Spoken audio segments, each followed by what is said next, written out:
Coming up on this edition of the Suburban Mix. In our neighborhood finds, we get a lesson in curling at a new local curling club. In our Good Eats segment, we're learning how to give new life to our leftovers. In our business snapshot, we head to Christian Brothers Automotive to get a lesson in car care and the lingo to go with it. And behind the music, we meet a local bluesy singer with a cool Dylan-ish style. There's food lines and billboard signs and TV set to help you unwind. You don't care the kind of things they play, you watch it anyway. All this and more coming up on this edition of the Suburban Mix. Hello and welcome to the Suburban Mix. We've got another great lineup on tap. First up in our neighborhood finds, we're heading to Four Seasons Curling Club to get a lesson in curling, just in time to enjoy the Olympics. Oh, and for those of you who would rather be a participant than a spectator, they've got curling leagues. Let's check it out. Started at age 6. Went to a number of national championships and was afforded an opportunity by John Schuster, who's actually the skip of this year's Olympic team, to play with them in 2009. Won the nationals, which were the Olympic trials at the time, and I became an Olympian. This year, I actually get to be on a different side of that, where I'm going to be commentating all of the Olympic curling matches for Team USA in Sochi at the Olympics. The Four Seasons Curling Club is first of its kind in North America. It's the only facility that's open all year round, so people can enjoy it for all the seasons of the year. We are attached to a beautiful restaurant called Gabe's Ringside Bar and Grill, and it actually provides views directly off the curling ice so that you can see people and watch curling while you're having a nice meal. Our leagues run every quarter, so there's a spring, summer, fall, and winter league, so they are 11 weeks long.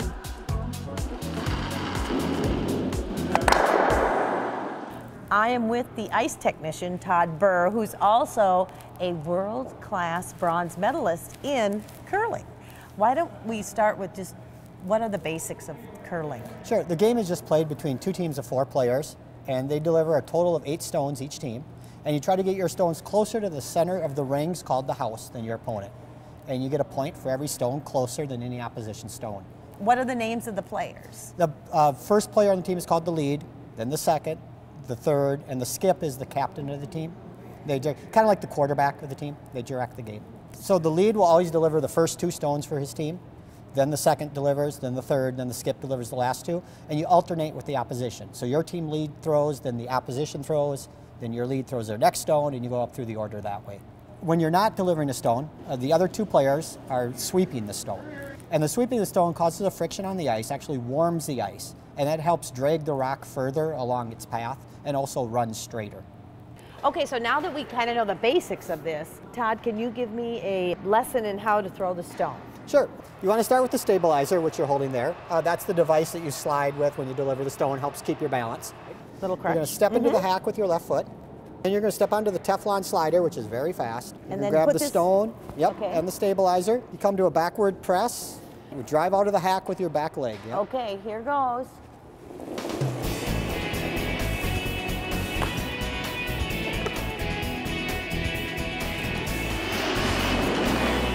Okay, that's really fun, and I'm actually kind of getting a little addicted to this. So tell me more about like strategy now. Sure. Okay, well, the strategy of the game is to get your stones closer to the center of the house, the rings, than your opposition. And you get a point for every stone closer than any opposition stone. So in this example, 2 red, exactly. Okay. And it's always an either-or situation, only one team scores.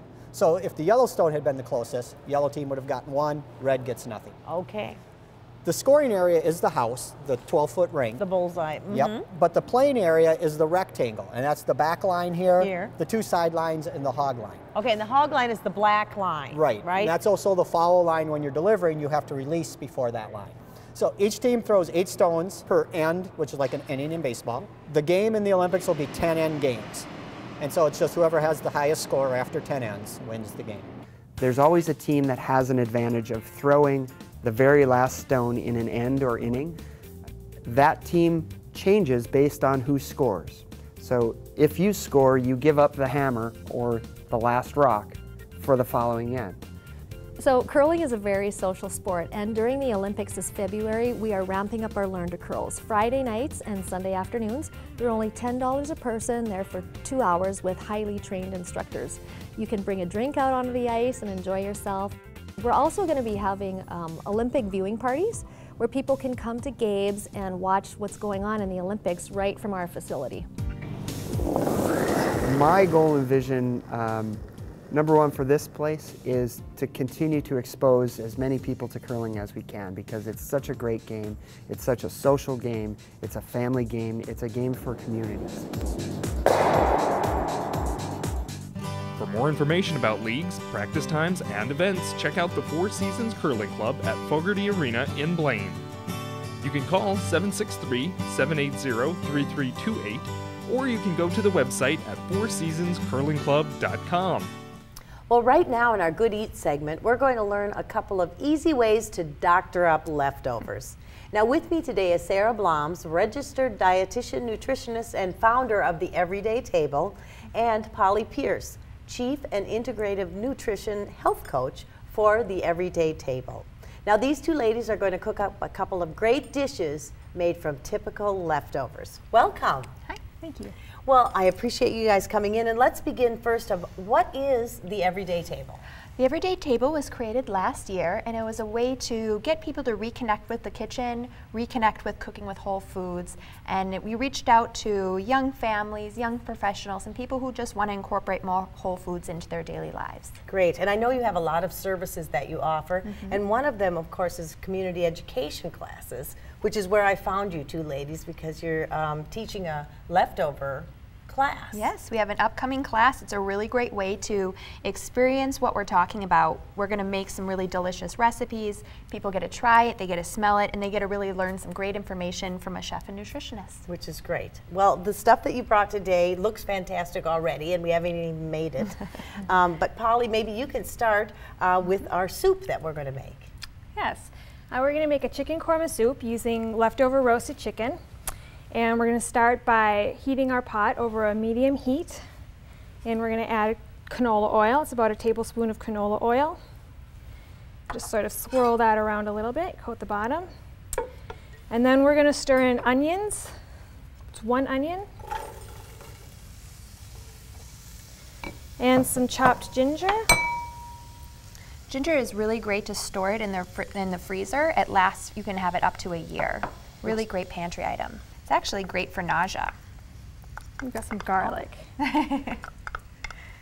Okay, turn the heat up just a little bit. And stir that to coat the onions, coat everything with a little bit of oil. Okay, we're just gonna sort of saute this gently it's gonna take about 3 to 5 minutes. Okay, so our onions are nice and soft and fragrant. So the next step is we're gonna add the garam masala. We're gonna stir that around and let it toast off just a little bit. And Polly, what are the spices that are in the garam masala? It's a nice spice blend. It's got a lot of your sea spices: cinnamon, cardamom, clove, caraway, cumin, coriander, some black and white pepper, which give it a nice heat as well. It's not a spicy heat, it's more of like a warming heat, which is really perfect on these really cold winter Yes, days. yes, and we're having several, aren't we, this Yes. year? So that's great. Okay, and then we're going to add our chicken stock, and I'm going to start with about a ½ cup, and I'll add more if I need it later. We're going to bring that up to a simmer, and then cover the pot and let it cook for about 10 minutes. This is nice and hot, so we're going to move on to the next step, and we're going to add the chicken.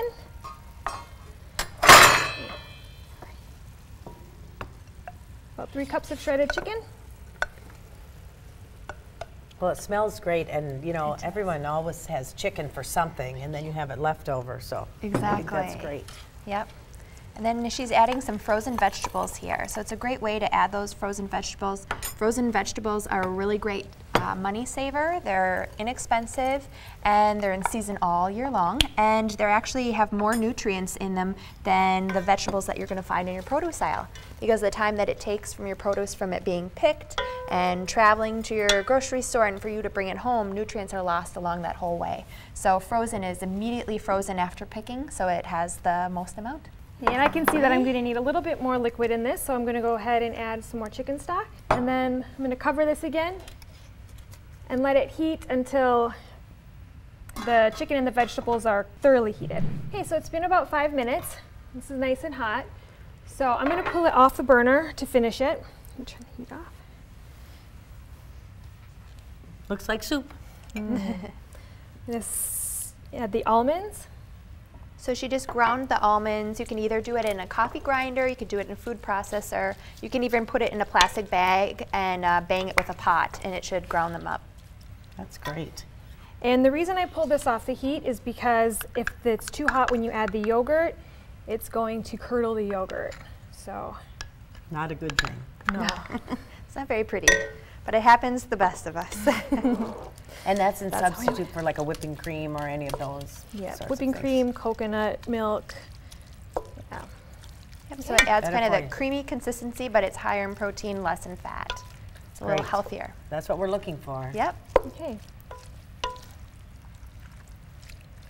So she's just going to finish this off with Okay. salt.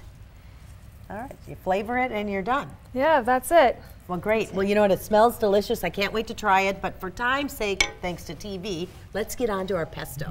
Today we're going to make a parsley and walnut pesto. Pesto is a really great recipe to utilize those leftover greens that you find in the back of your produce jar or drawer that you don't know what to do with. So today you just have to remember to do this recipe at home. All you have to remember is 4-1-1-1. 4 parts greens, 1 part nuts, 1 part hard cheese, and then 1 part oil. And so Polly's going to show how to make the parsley and walnut pesto. Okay. So I'm going to start with some toasted walnuts. I've got a 1/2 cup of walnuts, a 1/2 cup of grated Parmesan cheese, grated lemon zest. And the reason I'm doing this first is I want to get it to the right consistency before adding the greens.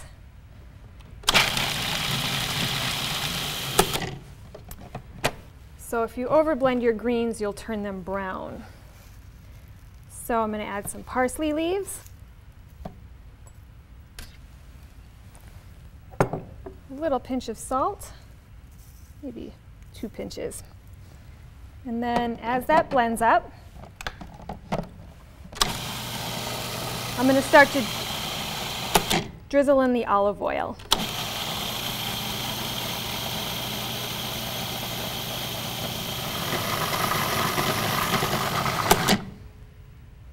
And All right, that's it. and that's it. All right. So So now- after we made that, Yep, so this is a great way to utilize that pesto, is to use it with whole grains. So I just added some wheat berries, which are really great chewy texture. I'm gonna add some quinoa, which is a popular ancient grain, high in protein and it's gluten-free. And then I'm also gonna add farro. This is a quick cooking farro.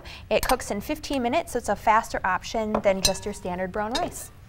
I like the combination of 3 It's- different types of. It is. The grains are a really great option to cook ahead on a Sunday and then use them in different recipes along during the week. And grains can even be frozen as well. So if you make too much, it's never a problem because you can always freeze the leftovers. I like that. You can freeze pesto as well. If you put a little bit of olive oil, if you put the pesto in a container and add a little olive oil on top, you can freeze the pesto and just pull it out and let it thaw out on your countertop, and you got good pesto fresh right away. And so now you just have these nice lemony pesto grains here. It's a great side. You can add shrimp or chicken on top to make it a whole balanced meal. So maybe some salad or vegetable on the side, and healthy, nutritious meal that we just whipped up in less than like 5 2 minutes or something. That's all we had, which is great. Well, thank you guys for coming in. I think they all smell delicious, and of course, the best part, I get to try it. Thank you so much. Yeah. For more information about class offerings, contact Sarah Bloms at bloms.sarah@gmail.com. You can call her at 612-590-3418. So how well do you know your car? I'm going to ask you a few questions to see how you answer these. If your wastegate is sticking, should you A, fix the exhaust, B, replace the turbocharger, C, empty the ashtray, or D, change the oil? If the ESP is non-functioning, what could happen? A, you could skid out of control. B, you no longer have the ability to predict the future. C, the air conditioning won't work. Or D, the handbrake will fail. Now, if your clutch starts to slip, what might be the result? A, you can't brake as quickly. B, you accelerate faster. C, you use more fuel. Or D, you can't change gear properly. Well, if you had trouble answering those questions, you're going to love the community education class that is being offered by the Christian Brothers Automotive in Andover.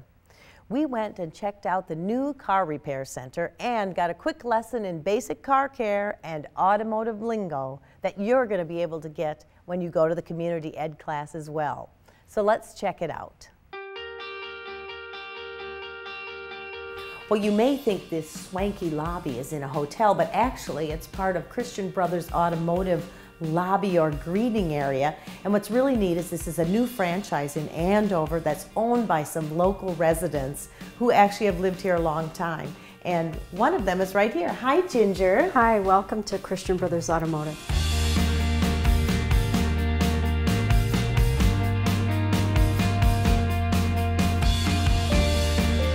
Christian Brothers Automotive is actually a franchise automotive repair shop that does full service auto repair. Kind of our little motto or slogan that we have at Christian Brothers, we call it nice difference. First of all is the look and the feel of Christian Brothers. Secondly is the aspect of the service.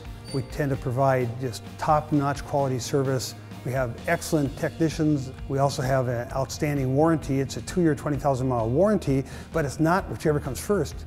Whichever benefits the customer. I think the most important thing to really keep the car on the road and running as good as possible would be changing the oil. After that, there's all the other fluids to check and so forth. And then probably the other thing is tires, keeping good tires on the car.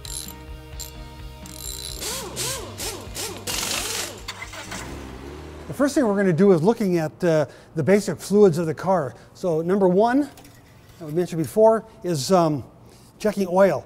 Good to have a little rag handy and pull the stick out, wipe the oil off, go back down to the bottom. We pull it out and we see some things here. It's supposed to be full right up to here, and so in this car the oil is just about perfect. And the next thing we want to check is the transmission. It's usually marked with a red stick, and what's different about this though, the transmission has to be checked with the transmission hot, sitting on a level ground with the engine idling. So a little tougher to check, but you can do it. You also want to maybe take, if you smell it, sometimes it has a real ugly burn smell. That's not a good thing, but it's something you can check your transmission, just see if there's anything going on there.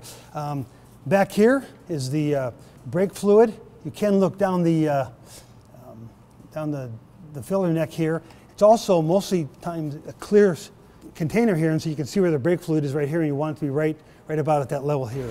And back here we have the power steering fluid. This one's really easy to get to. It's got a little short stick that you want to see the fluid up to here. This one is a little bit low. It's supposed to be up to this mark here, and it's somewhere down here.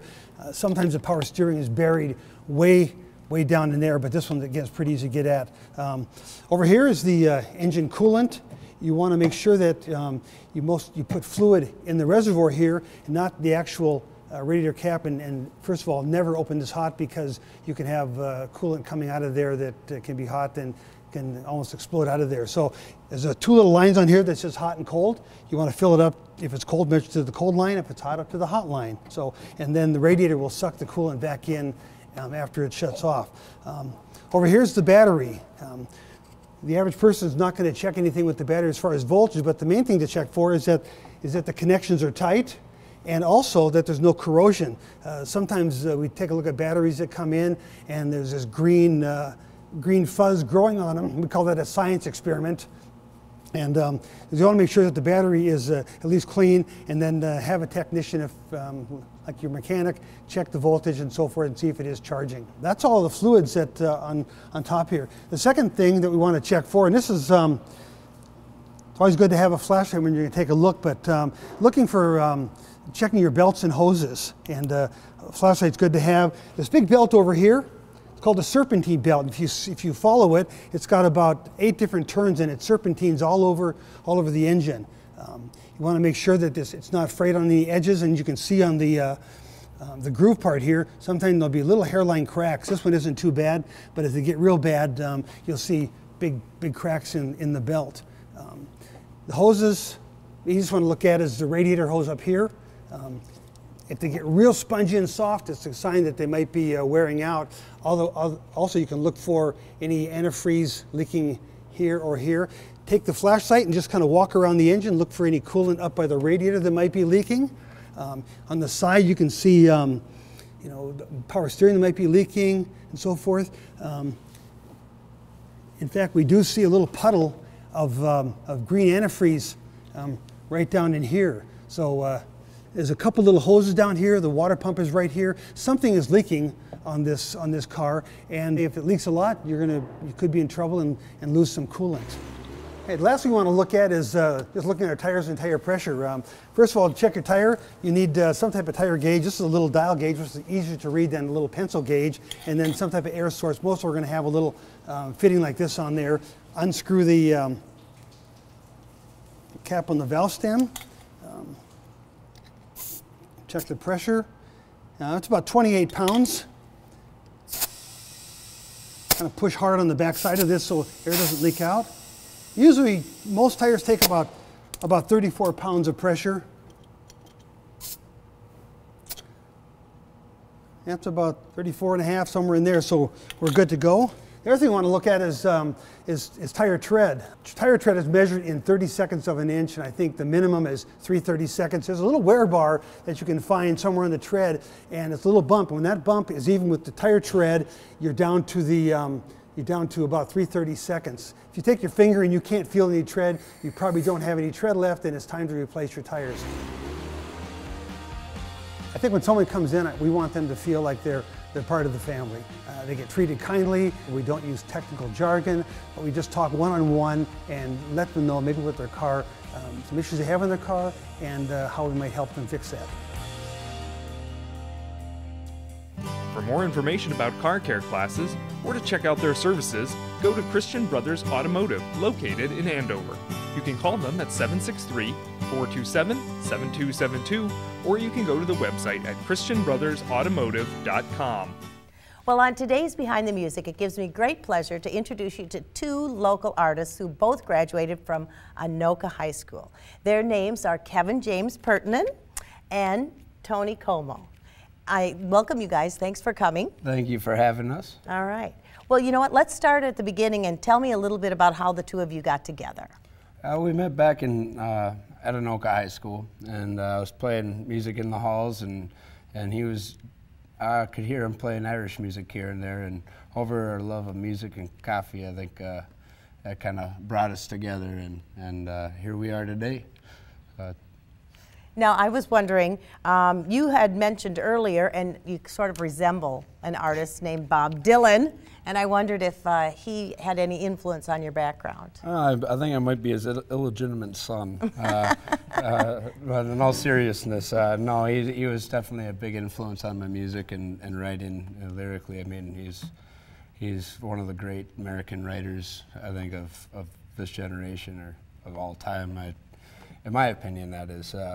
But definitely has a big influence on my music, and along with some of his influences and others from that era. One thing, when you talked about Bob Dylan and his songwriting, you too write a lot of your music, and it's really nice music. And I know one of the songs you're going to play is Going Down, and maybe you can tell us how what inspired you to make that song? Well, just like a lot of other artists out there, heartbreak and loss of love is definitely a big one. So that kind of got this song in the works there. So it's just the feeling of running away from a bad situation and just getting out of it.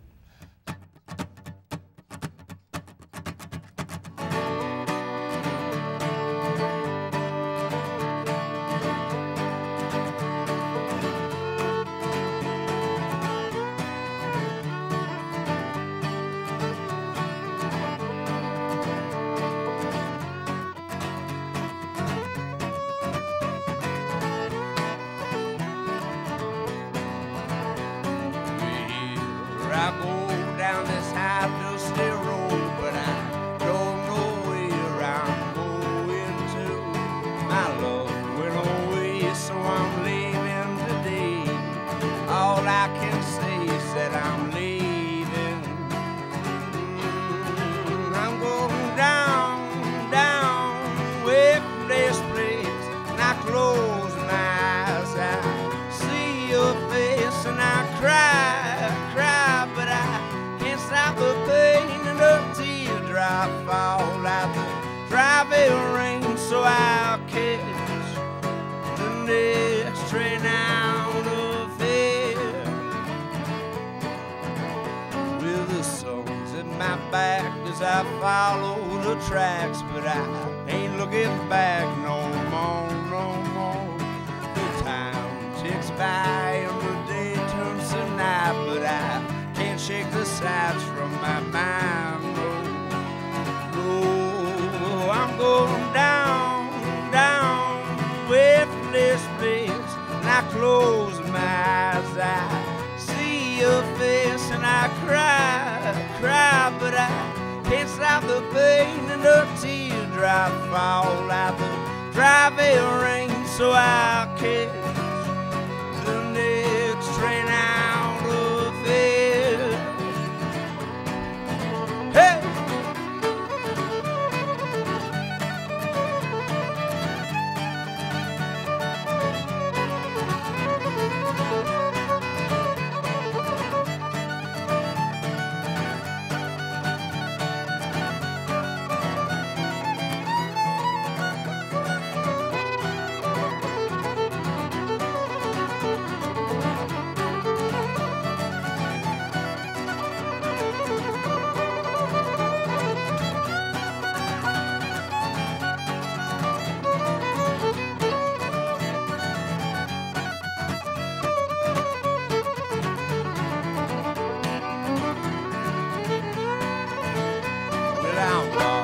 Getting under the midnight moon, but I know pretty soon I'll be weary.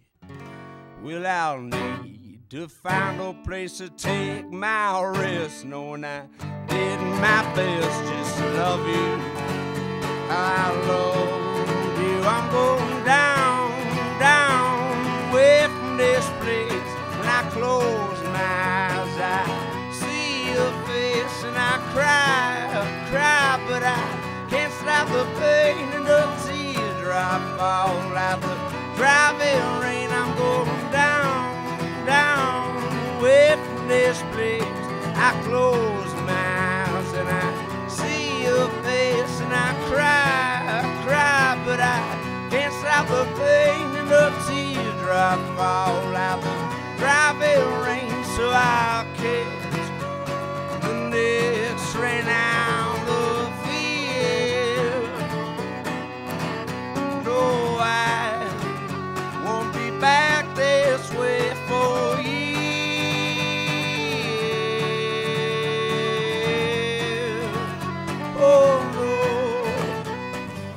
To find out when and where Kevin James and Tony Como will be playing, you can email to kevpert@gmail.com. Well, that's it for this Suburban Mix. I want to thank you all for watching, and I also want to thank my Cracker Jack crew for their creativity and dedication. And of course, we wouldn't have a show without the wonderful people in our community willing to share their stories, their expertise, and their talents.